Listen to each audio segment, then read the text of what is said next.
ওকে, তো আজকে আমরা পড়বো উইলিয়াম ব্লেকের songs of innocence and of experience.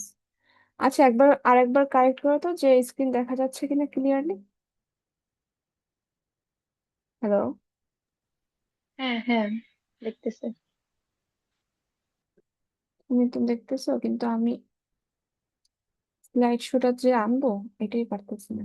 এই তো হয়ে গেছে। হুম, ক্লিয়ার এখন। এই দেখো, আমরা শুরুতে জানবো উইলিয়াম ব্লেকের জন্ম এবং মৃত্যু। তার জন্ম হয়েছিল 1757 সালে, আর মৃত্যু হয়েছিল 1827 সালে। এখন একটা জিনিস খেয়াল করো, 1798 সালে আমাদের যে উইলিয়াম ওয়াটসন রোমান্টিক এজ শুরু করেছিলেন, রাইট? তাহলে কি এই যে উইলিয়াম ব্লেক, তিনিও কি ওই এজটার ভিতরে পড়ছে না? তার যে লাইফ টাইমের কিছু সময় কিন্তু রোমান্টিক এজ, মানে শেষের সময়টা রোমান্টিক এজে ছিল, এই শেষের 29 বছর। তো এই জন্য তিনিও হচ্ছেন একজন রোমান্টিক কবি। বুঝতে পারছো? তার সম্পর্কে আরেকটু যদি জানি আমরা, তিনি ছিলেন একজন ভিশনারি ইংলিশ পোয়েট। ভিশনারি বলতে বোঝায় মানে যারা একটু কল্পনা করে বা কোনো অনেক মানে আধ্যাত্মিক কিছু নিয়ে চিন্তা ভাবনা করে, তাদেরকে ভিশনারি বলা হয়। এবং তিনি একজন পেইন্টার ছিলেন এবং একজন প্রিন্ট মেকার ছিলেন। এছাড়াও তাকে রোমান্টিক এজের একজন বেশ প্রভাবিত একজন, মানে ইনফ্লুয়েন্সিয়াল একজন ফিগার বলা হয়। মানে রোমান্টিক এইজে তিনিও অনেক কিছুই লিখে রে- লিখে গেছেন, যেগুলো এখনো অনেক উম, মানে আমাদের সমাজে অনেক প্রভাব ফেলে, বা আমাদের যে সাহিত্য, ইংরেজি সাহিত্যে অনেক প্রভাব বিস্তার করেছে। আচ্ছা দেখো, আমার কথার মধ্যে জড়তা থাকলে একটু বইলো, যেন আমি বুঝতে পারি, হ্যাঁ? এরপর দেখো সংস of innocence and of experience. এখানে এই যে ইনোসেন্সের যে কবিতাগুলো, সংস অফ ইনোসেন্স মানে আমাদের আহ পবিত্র মনের বা অবুঝ মনের যে একটা অবস্থা বা ভালো যে দিকটা। আমরা ছোটবেলায় যখন ছোট ছিলাম, তখন আমাদের মনে একটা বাচ্চা সুলভ একটা আচরণ ছিল না, বা একটা অবুঝ একটা চেতনা ছিল না? তো সেই সংস অফ ইনোসেন্সে সেই অবুঝ যে একটা মনের ভাব, সেই বিষয়টা তুলে ধরছে। আর এক্সপিরিয়েন্সে আমাদের অভিজ্ঞতার মাধ্যমে যে মানুষ পরিবর্তন হয়, মানুষের মনের যে ভাব বা মনের যে চিন্তা ভাবনা, এইসব যে চেঞ্জ হয়, সেই বিষয়টা আবার তিনি তুলে ধরেছেন। এই সংস অফ ইনোসেন্সে অনেকগুলো কবিতা রয়েছে, যেগুলো তিনি 1789 সালে পাবলিশ করেছিলেন। আর সংস অফ এক্সপিরিয়েন্স 1794 সালে পাবলিশ করেছেন। আর এই 94 সালে তিনি ইনোসেন্স আর এক্সপিরিয়েন্স দুইটা একত্রিত করে তিনি পাবলিশ করেছিলেন। ঠিক আছে? এরপর দেখো, এই যে সংস of innocence and of experience, এটা 1794 সালে ইংরেজি সাহিত্যের অন্যতম প্রধান একটি সৃষ্টি।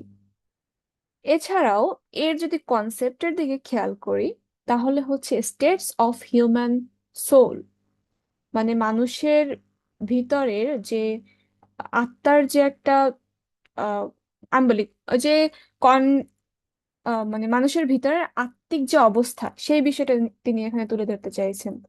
ব্লেক এই বইটিকে মানুষের আত্মার দুটি বিপরীতমুখী অবস্থার প্রতিফলন হিসেবে বর্ণনা করেছেন। এগুলোকে কেবল শৈশব বা পরিণত বয়সের পর্যায় হিসেবে দেখলে হবে না, বরং এগুলো মানুষের মানসিকতার দুটি ভিন্ন দৃষ্টিভঙ্গি, যা একই সাথে আমাদের মাঝে বিরাজ করে। এটুকু তুমি বুঝতে পারছো? এরপর দেখো, ইনোসেন্স হচ্ছে, আমি তো বললাম আগেই, যেটা একটা নিষ্পাপ অবস্থা বা অবুঝ যে অবস্থাটা, মানে মানুষ যখন ছোট থাকে বা যখন সে খারাপ কোনো কিছু দেখে না, তার মধ্যে ইনোসেন্সটা বাইচে থাকে। মনে করো পবিত্রতা, আনন্দ, বিশ্বাস, তারপর ঈশ্বরের সাথে সরাসরি সংযোগের যে প্রতীক, এই বিষয়টা হচ্ছে ইনোসেন্স উনি বুঝাইছেন।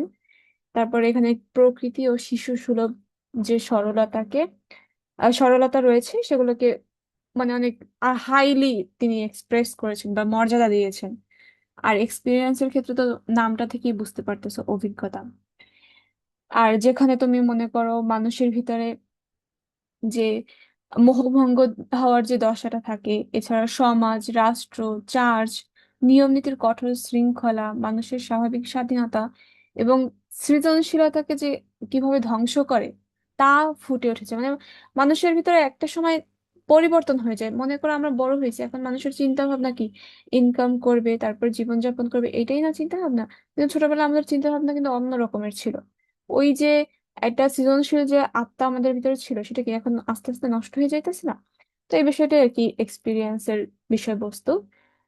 আর এখানে দেখো, আমরা আজকে পড়বো lamb, the lamb R the tiger. তার উল্লেখযোগ্য কবিতা, ল্যাম্ব হচ্ছে ইনোসেন্সের একটা কবিতা, আর টাইগার হচ্ছে এক্সপিরিয়েন্সের একটা কবিতা। আচ্ছা, এক সেকেন্ড। আচ্ছা, এটা হচ্ছে তার সম্পর্কে কিছু তথ্য দেওয়া, এটা একবার পড়লেই তুমি বুঝতে পারবা। তার লাইফ টাইম, তার কোন এজে ছিলেন, তার প্রফেশন কি, যেটা আমি অলরেডি বলেছি, তার মেজর ওয়ার্ক ছিল এগুলা, এই ইনোসেন্স এন্ড এক্সপিরিয়েন্স আর এই একটা। আর এছাড়া তার ফেমাস পোয়েমের মধ্যে এগুলো আছে। তারপর থিম হচ্ছে যে innocence and experience, religion and spirituality, imagination, social injustice, childhood. তারপরে তার যে রেভলিউশনারি আইডিয়াস গুলো ছিল, মিস্টিক ভিশন, স্টাইল। তার একটা ফেমাস কোয়েট রয়েছে, যেটা হচ্ছে imagination is not a state, it is the human existence itself. এই কোটটা অনেক বিখ্যাত একটা কোট, এটা মনে রাখতে পারো। মানে এটা হচ্ছে ইন্ট্রোডাকশনের জন্য, যাতে তুমি কাজে লাগাতে পারো, সেজন্যই আমি 10টা পয়েন্ট দিয়েছি। তোমার এই ব্রড কোশ্চেন বা শর্ট কোশ্চেন দুটোতে তুমি ইউজ করতে পারবা। এখান থেকে যেগুলো মনে করো তার পরিচয়ের জন্য বেস্ট বেস্ট লাইন, সেগুলো তুমি ইউজ করবা ইন্ট্রোডাকশনে। হুম। এবার দেখো ল্যাম্প, এই ল্যাম্প কবিতা কি দেখা যাচ্ছে নাকি ফ্যাকাশে ফ্যাকাশে লাগে বলো তো? না, বোঝা যাচ্ছে। আচ্ছা, বোঝা গেলেই হয়েছে। মানে এটা হচ্ছে একটা ইমেজ, বুঝছো? সেই ইমেজটা আর কি আমার কাছে মনে হইতেছে যেন ফাইটটা গেছে এই জন্য। আচ্ছা দেখো, ল্যাম্প সম্পর্কে আমি যদি বলি, এটা হচ্ছে সংস অফ ইনোসেন্সের একটা কবিতা। আমরা যখন কবিতা পড়বো, তার ইনোসেন্সের কবিতার বিপরীতে আবার এক্সপিরিয়েন্সও তিনি একটা কবিতা লিখেছেন, ঠিক আছে?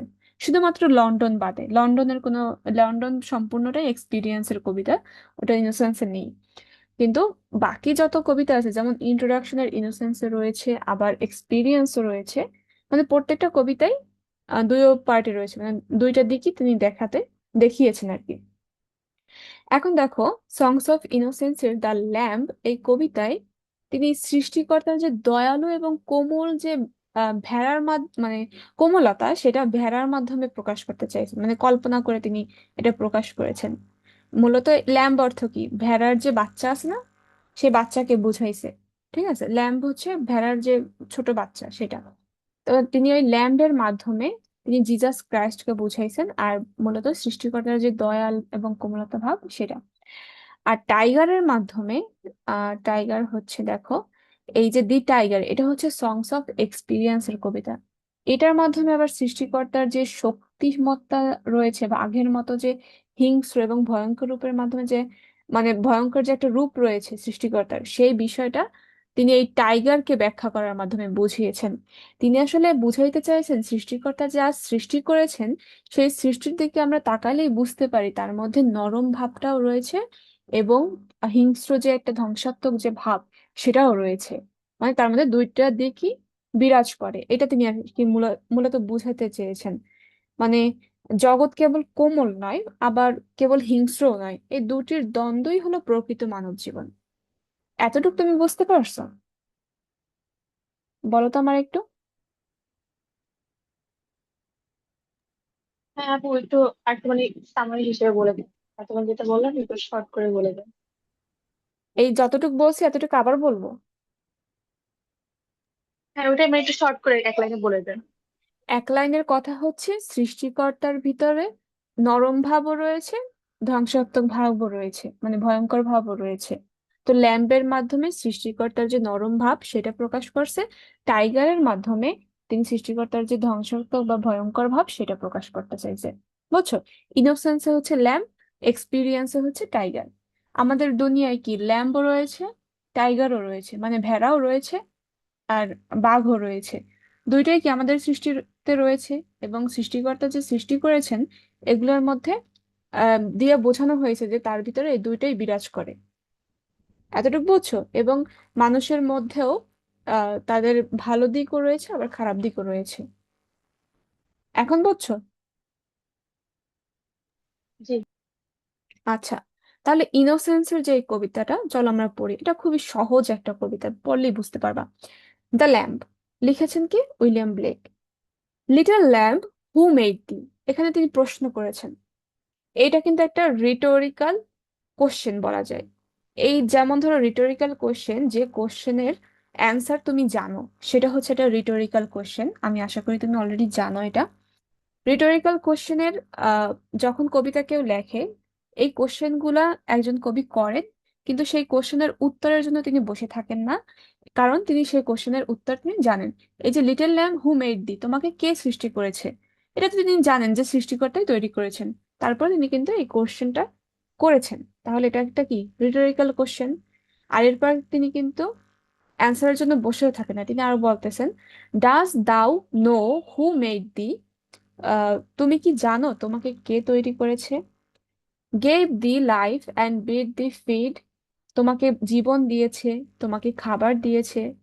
By the stream and over the mead, এই দেখো, এতটুকু তিনি কোশ্চেন করছে এই যে 3 লাইনে, যে তোমাকে কে তৈরি করেছে, তুমি কি জানো তোমাকে কে তৈরি করেছে, কে তোমাকে জীবন দিয়েছে, কে তোমাকে খাবার দিয়েছে, বিড দি ফিড, এতটুকু এই কথাটা বলছে। এরপর বলে, by the stream and over the mead, ঝর্ণার ধারে এবং তৃণভূমির উপরে, gave thee clothing of delight, তোমাকে আনন্দদায়ক পোশাক দিয়েছেন। এই যে ভেড়ার গায়ে কি লোম রয়েছে না? তো এই যে লোমটার মাধ্যমে তারা কি উষ্ণ থাকে, তো সেটার কথা বলতেছে যে এই যে তোমার এই, অনেক সুন্দর আনন্দময় যে ড্রেসটা দিয়েছেন, এটা কে দিয়েছেন তুমি কি জানো? তারপর সফটেস্ট ক্লোদিং, উলি, ব্রাইট, সবচেয়ে নরম, পশমি এবং উজ্জ্বল পোশাক। Gave this such a tender voice, তোমাকে দিয়েছেন এত মধুর কণ্ঠস্বর। মেকিং অল দ্য ভেলস রিজয়েস, যা পুরো উপত্যকাকে আনন্দিত করে তোলে। তুমি হয়তো জানো যে ভেড়ারা হচ্ছে সাধারণত পাহাড়ি এলাকায় থাকে। সেই উপত্যকাগুলোতে কি তারা মানে আওয়াজ করে ডাকে।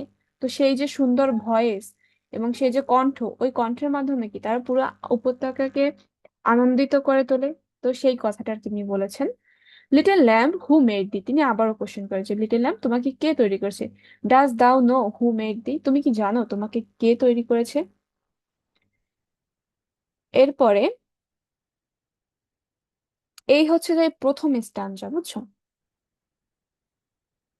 এটা হচ্ছে আহ প্রথম স্ট্যান্জা। এরপর দেখো, তিনি বলছেন, little lamb I will tell thee, little lamb মানে ছোট ভেড়া, আমি তোমাকে বলবো। Little lamb I will tell thee, তিনি দুইবার একই কথা বলছেন যে ছোট ভেড়া আমি তোমাকে বলবো।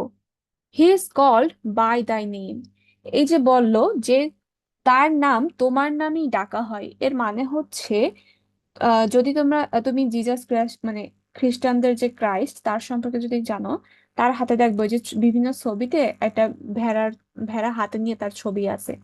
মানে এই ভেড়ার মাধ্যমে জিজাস ক্রাইস্টকে আর কি বলা হয়, মানে কি বলে তাকে বোঝানো হয়, বুঝছো?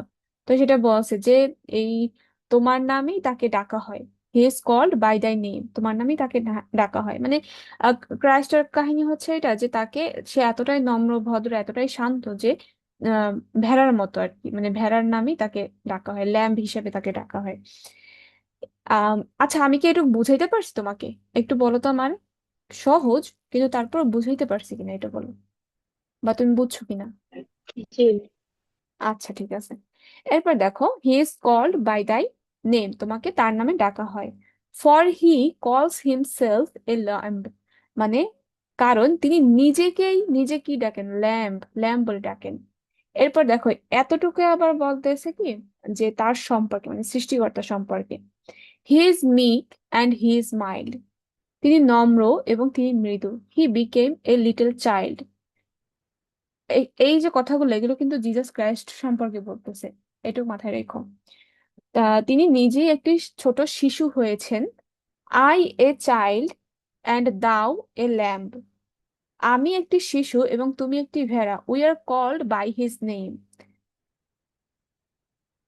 আমাদেরকে তার নামে ডাকা হয়। এখন দেখো, এই যে ল্যাম্ব, ল্যাম্ব, ভেড়া, এটাও হচ্ছে একটা অবুঝ প্রাণী। চাইল্ড, বাচ্চারাও একটা অবুঝ প্রাণী। তো সেক্ষেত্রে এদের নামেই আর কি সৃষ্টিকর্তাকে ডাকা হয়। লিটল ল্যাম্ব গড ব্লেস দি, এরপর শেষে কি তিনি দোয়া করছেন লিটল ল্যাম্বের জন্য, যে লিটল ল্যাম্ব, ছোট ভেড়া, ঈশ্বর তোমার মঙ্গল করুন। আর লিটল ল্যাম্ব গড ব্লেস দি, ছোট ভেড়া তোমাকে ঈশ্বর মানে ভালো রাখো। এই হচ্ছে মূলত এইখানের কবিতা। প্রথমে তিনি কি একটা কোশ্চেন করছেন লিটল ল্যাম্প সম্পর্কে, মানে তোমাকে কে তৈরি করেছেন। এরপর লিটল ল্যাম্প সম্পর্কে একটু বর্ণনা দিয়েছেন। এরপর বলেছেন লিটল ল্যাম্প তোমার নামেই আসলে তাকে ডাকা হয়, এবং আমি শিশু, আমি একজন শিশু, আমার নামেও তাকে ডাকা হয়, শিশু নামেও তাকে ডাকা হয়। এরপর সেই সৃষ্টিকর্তার সম্পর্কে আর কি তিনি আবার একটু ব্যাখ্যা দিয়েছেন। তারপর আবার শেষে বলছেন লিটল ল্যাম্প ছোট্ট ভেড়া, তার জন্য আবার কি প্রার্থনা করেছেন। এই হচ্ছে মূল কবিতার অংশ, মানে খুবই ছোট্ট একটা কবিতা। আর অর্থ হচ্ছে তাৎপর্যপূর্ণ। বোঝা গেছে? খুবই তাৎপর্যপূর্ণ একটা অর্থ। এরপর দেখো, দি টাইগার। আচ্ছা, এইখানে কি তোমার কোনো কোশ্চেন আছে লিটল ল্যাম্প নিয়ে? হ্যাঁ, কমেন্টে জানাও।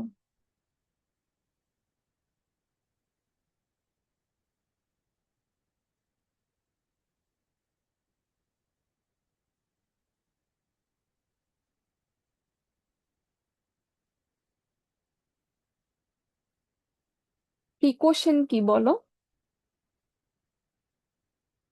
আমি জিজ্ঞেস করছি কোনো কোশ্চেন আছে কিনা।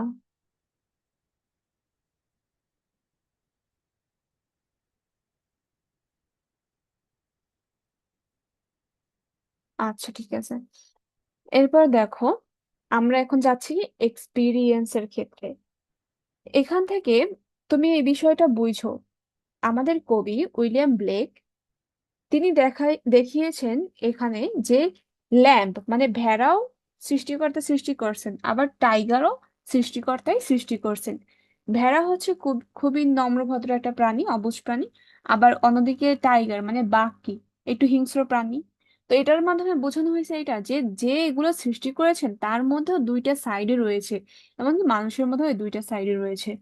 এই মানে নিষ্ঠুরতা আর হচ্ছে ইনোসেন্স হচ্ছে আহ, নিষ্পাপ, নিষ্পাপ যে বিষয়টা, নিষ্পাপ এবং অপর পাশে নিষ্ঠুরতা, এই দুইটা বিষয় নিয়ে তিনি কম্বাইন করে লিখেছেন। আর দুই সাইডে দুইটা কবিতা রাখছেন, ল্যাম্বের বিপরীতে টাইগার।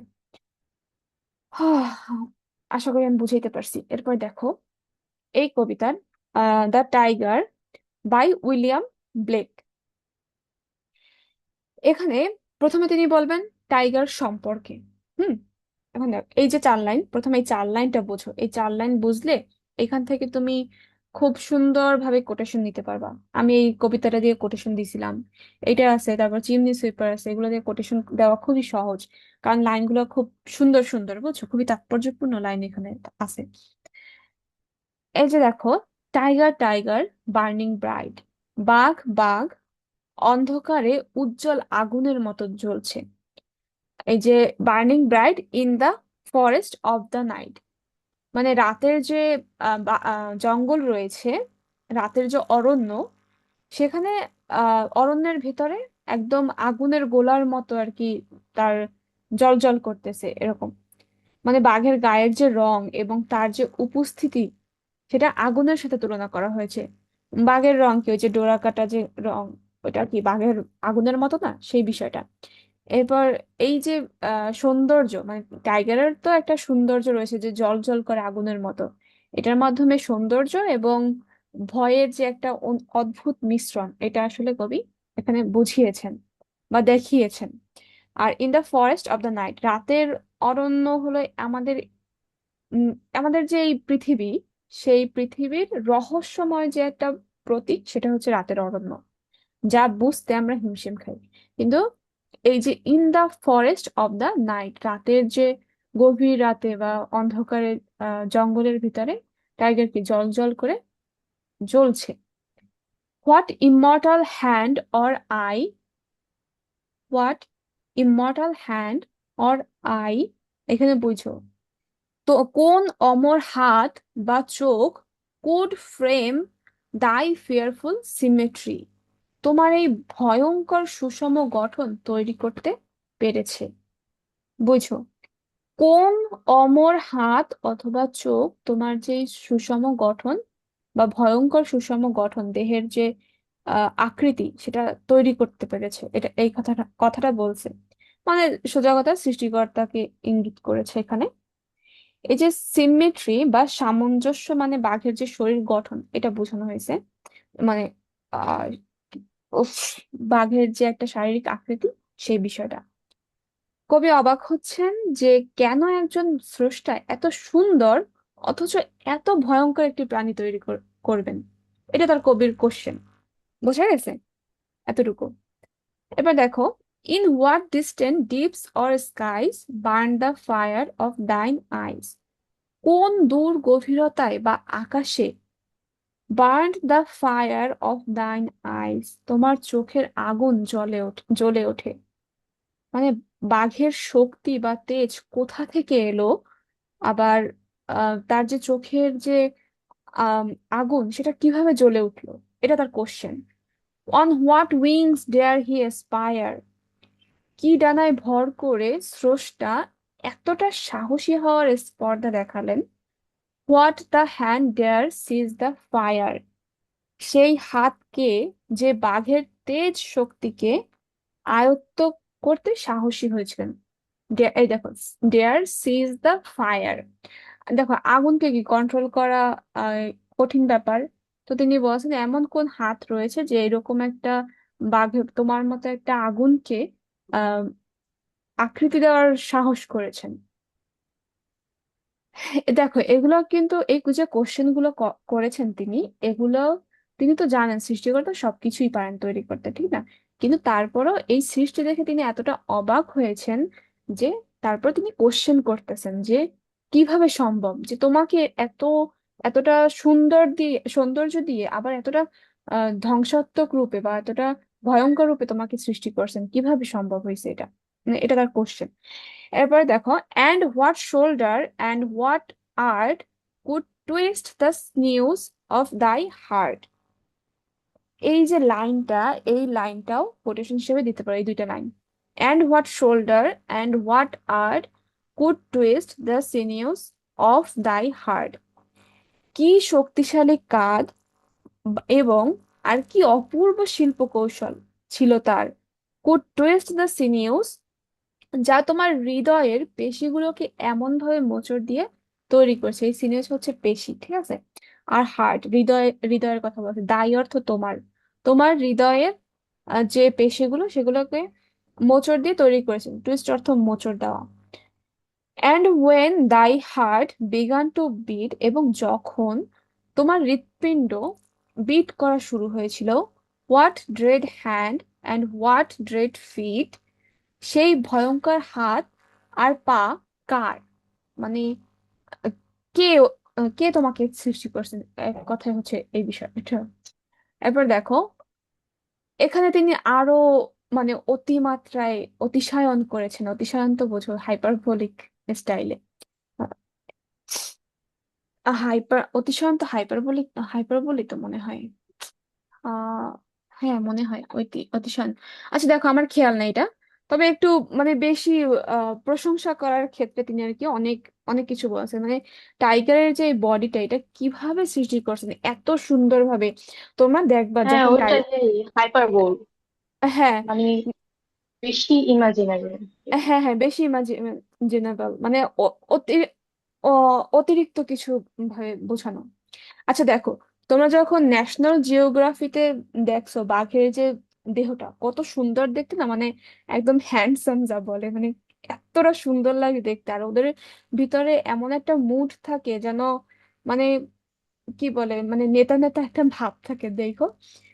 বাঘ এবং সিংহের ক্ষেত্রেও কিন্তু সেইমই। তবে বাঘ তোমরা যদি ন্যাশনাল জিওগ্রাফিতে দেখে থাকো, সেক্ষেত্রে দেখবা যে ওদের আকৃতিটাই অনেক সুন্দর একটা আকৃতি। তো এই বিষয়টাই আর কি কবি উল্লেখ করেছেন। আর সেই বিষয়টা এক সুন্দরভাবে তুলে ধরার জন্য তিনি এত কিছু ব্যবহার করছেন। এই যে তোমাকে, তোমার হৃদয়টাকে তৈরি করছে, তোমার আকৃতি কে দিছে, এই যে বিষয়গুলো এত সুন্দর করে তুলে ধরেছেন। ওই সৃষ্টিকর্তার যে সৃষ্টি, মানে সেই বিষয়টা বোঝানোর জন্য, খুব সুন্দরভাবে বোঝানোর জন্য তিনি এত ব্যাখ্যা করেছেন।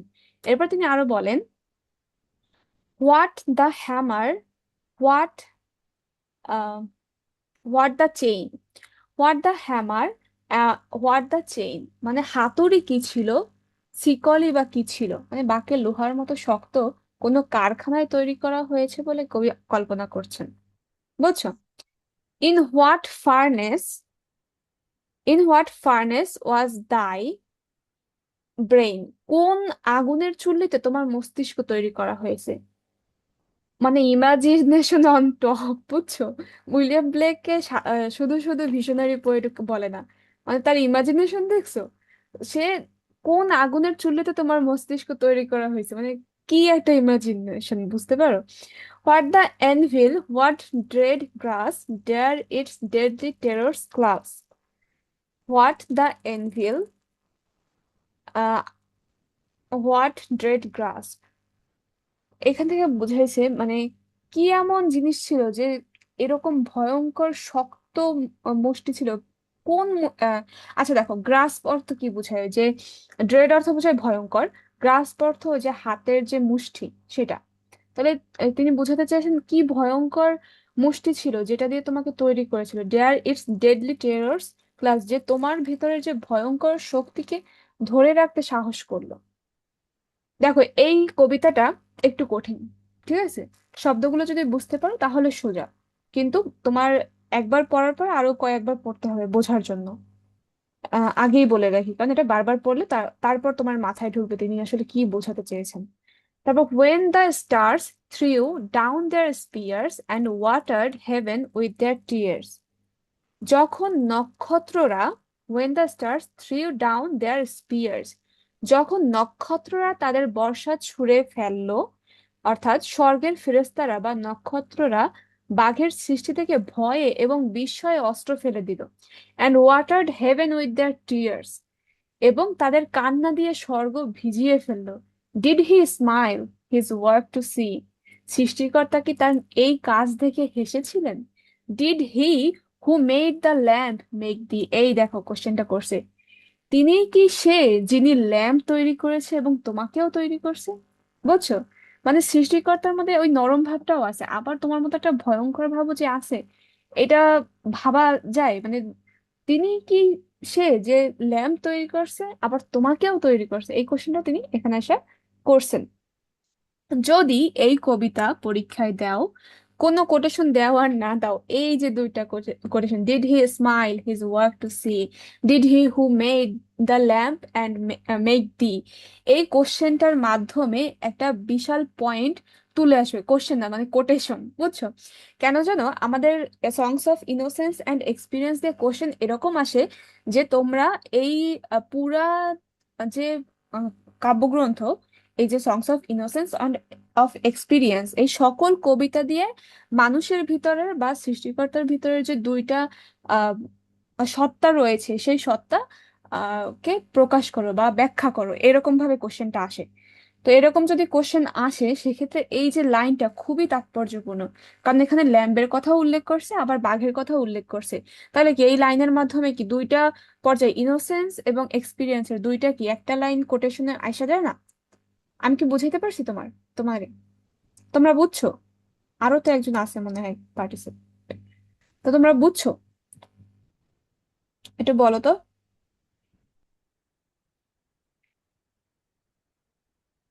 হ্যালো? Oppo A16, একটু বলো। অনন্যাও বলো। আচ্ছা, এরপর দেখো, এই দুইটা লাইন যা বললাম, এই দুইটা লাইন ওই টাইপের যদি কোশ্চেন আসে যে সব কবিতা দিয়ে তোমাকে লিখতে হবে, সেক্ষেত্রে এই দুইটা লাইন তুমি দিতে পারো। এবার দেখো, টাইগার টাইগার বার্নিং ব্রাইট, এটা হচ্ছে প্রথম যে 4 লাইন ছিল সেই 4 লাইন আবার দিয়ে দিছে শেষে, যে tiger tiger burning bright in the forest of the night, রাতের অন্ধকারে জঙ্গলে যে জ্বলজ্বল করে টাইগার, বাঘ বাঘ, what immortal hand or I, কি এমন অমর হাত এবং চোখ তোমাকে তৈরি করেছে, ডেয়ার ডেয়ার ফ্রেম দাই ফিয়ারফুল সিমেট্রি, তোমার এরকম ভয়ঙ্কর দেহ তৈরি করার সাহস করেছেন বা গঠন দিতে সাহস করেছেন। এই বিষয়টা হচ্ছে এই 4 লাইনের ব্যাখ্যা। আর এই কবিতাটা বুঝতে হলে তোমাকে বারবার বারবার পড়তে হবে, যদি না পড়ো তাহলে বুঝতে পারবে না। তো এজন্য আমি আবারও বলছি, বারবার বারবার পড়বা। আর আমি যখন পড়ছিলাম তখন আমারও ঠিক একই কাজ করা লাগছিল বোঝার জন্য, যে এই কবিতাটা বারবার পড়া লাগছে। ল্যাম্প যতটা সোজা, টাইগার কবিতাটা একটু কঠিন। ঠিক আছে, তো আজকের ক্লাস এই পর্যন্তই। আবার দেখা হবে নেক্সট ক্লাসে। আল্লাহ হাফেজ। তোমাদের কি কোনো কোশ্চেন আছে, একটু বলো তো।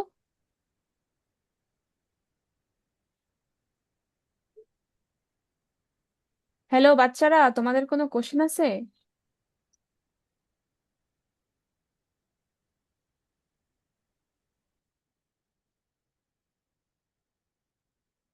আচ্ছা, Oppo A16, তোমার কোশ্চেন আছে, একটু বলো তো। অনন্যা তো বইলা দিছে যে ওর কোশ্চেন নাই।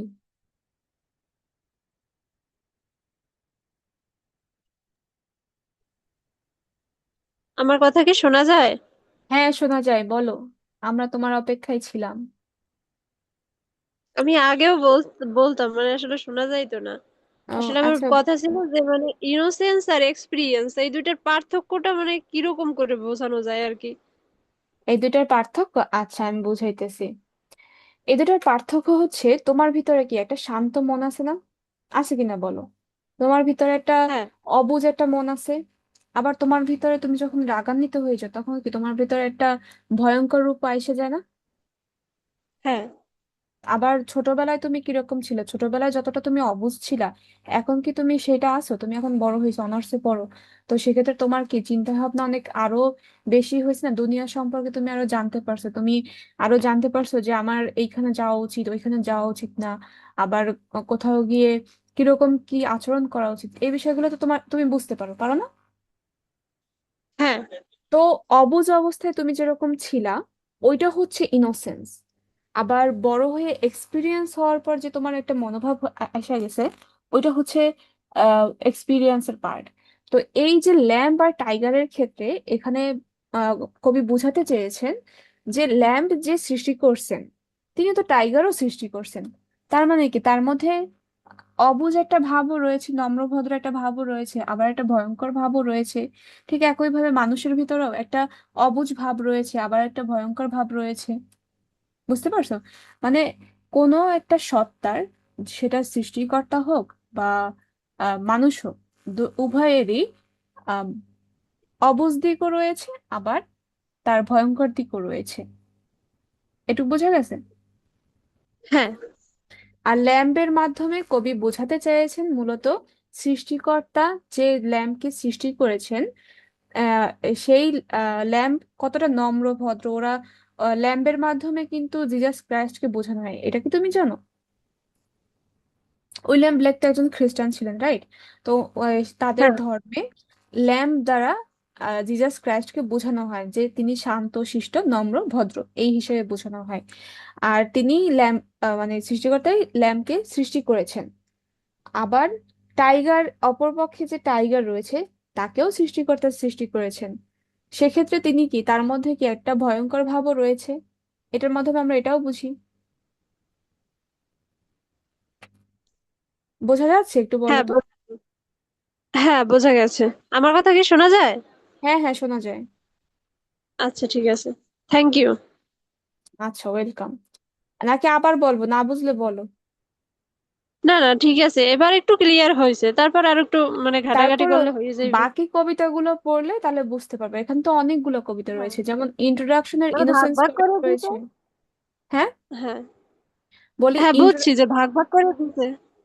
হ্যাঁ হ্যাঁ, ইনোসেন্সের কবিতাগুলোর বিপরীতে আবার এক্সপিরিয়েন্সে সে, মানে ওই একই কনসেপ্টের এক্সপিরিয়েন্স পার্টও রয়েছে। বুঝতে পারছো? হ্যাঁ, বুঝছি। হ্যাঁ, আচ্ছা ঠিক এইটাই আছে। জানার ছিল যে মানে। হ্যাঁ, নেক্সট ক্লাসে আচ্ছা, ঠিক থাইকো, আছে। তাহলে বাকি কবিতাগুলোও পাবা, ঠিক আছে? আচ্ছা। আচ্ছা, আল্লাহ হাফেজ।